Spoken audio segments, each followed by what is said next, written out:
बाळा घालणार आहे वॉच. बाबाने दिला वॉच.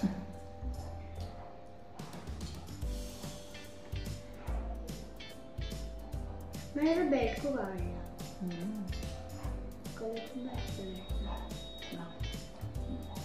मी दाखव.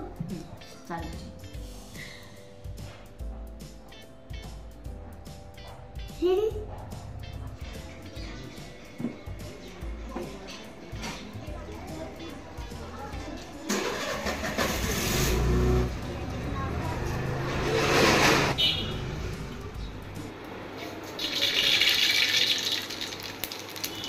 नमस्कार मंडळी, देवान्विका व्लॉग्समध्ये आपले पुन्हा एकदा स्वागत आहे. तर देविका आणि कुहू दोघं गेल्या शाळेत आणि आज दुपारच्या जेवणात मी करत आहे छोले आणि पराठे. छोल्यांसोबत भटुरे केले जातात, पण मी आज पराठे करणार आहे आणि हे पराठे पण खूप टेस्टी लागतात. चला तर मग आपण रेसिपी बघूया. तर सर्वात आधी मी तेलात कांदा टाकून परतवून घेतला.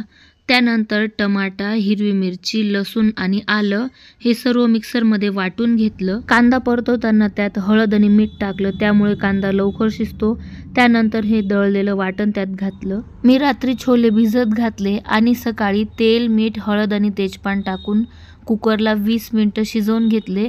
आणि आता थोडेसे छोले आपण मिक्सरमध्ये दळून घेऊया भाजीला थोडा घट्टपणा येण्यासाठी. तसं तर यामध्ये बेसन पीठ पण भाजून टाकलं जातं, पण त्याहीपेक्षा हे सोपं ऑप्शन आहे. आणि ही स्टेप अजिबात स्किप करायची नाही, नाहीतर छोले एकीकडे आणि सार एकीकडे पळतो, म्हणजेच त्यांच्यामध्ये ताळमेळ राहत नाही. म्हणूनच आपल्याला ही स्टेप फॉलो करायची आहे. असो तर वाटण परतून झाल्यानंतर मी त्यात घातलं हळद, हिंग, लाल तिखट आणि गरम मसाला. हे सर्व तेल सुटेपर्यंत परतून घेतलं. मग त्यात घातलं घरचं लोणी. लोणी नसेल तर आपण घरची सायही टाकू शकतो. याच्याने भाजीला खूप छान टेस्ट येते. आणि मसाल्यातच आपल्याला वाटलेले छोले घालायचे आहे. छोले एकदम बारीक दळलेले पाहिजे. तर हे बघा, हे थोडेसे जाडसर झाले तर मी परत थोडंसं छोल्यांचं पाणी त्यात घालेल आणि फाईन पेस्ट करून घेईल.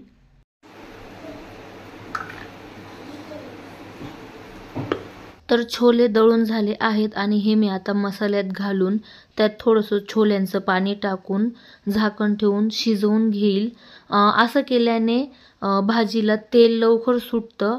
तेल सुटल्यावरच मी बाकीचे छोले त्यात घालेल.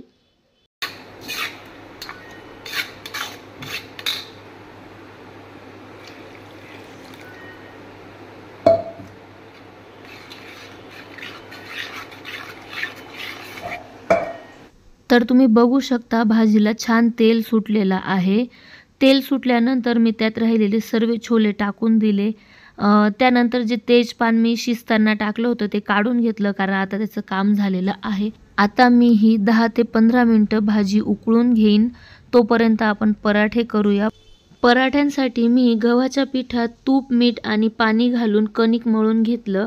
आणि आता मी कोथिंबीर लावून हे पराठे करणार आहे. पहिले तर गोल पोळी लाटायची, त्यानंतर त्याला सर्वीकडून व्यवस्थित तूप लावून घ्यायचं आणि आपण जसं नेहमीप्रमाणे पोळीसाठी चाडं करतो तसं चाडं करायचं, पण ते गोल न करता त्रिकोणी आकारातच लाटायचं.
तर आपला छोले आणि पराठा रेडी झालेला आहे. देविका आणि कुहू पण शाळेतून आल्या.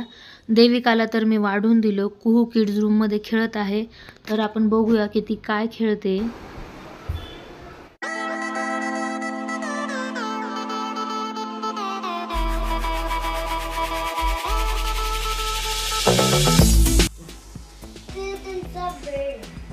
असा बेड अगं मग आता तुम्हाला बेड थोडी घेऊन देणार आहे डान्सचा. हां म्हणून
तर आजचा व्लॉग मी इथेच संपवते. व्हिडिओ आवडला असेल तर लाईक करा, शेअर करा आणि माझं चॅनल देवान्विका व्लॉग्सला सबस्क्राईब करा.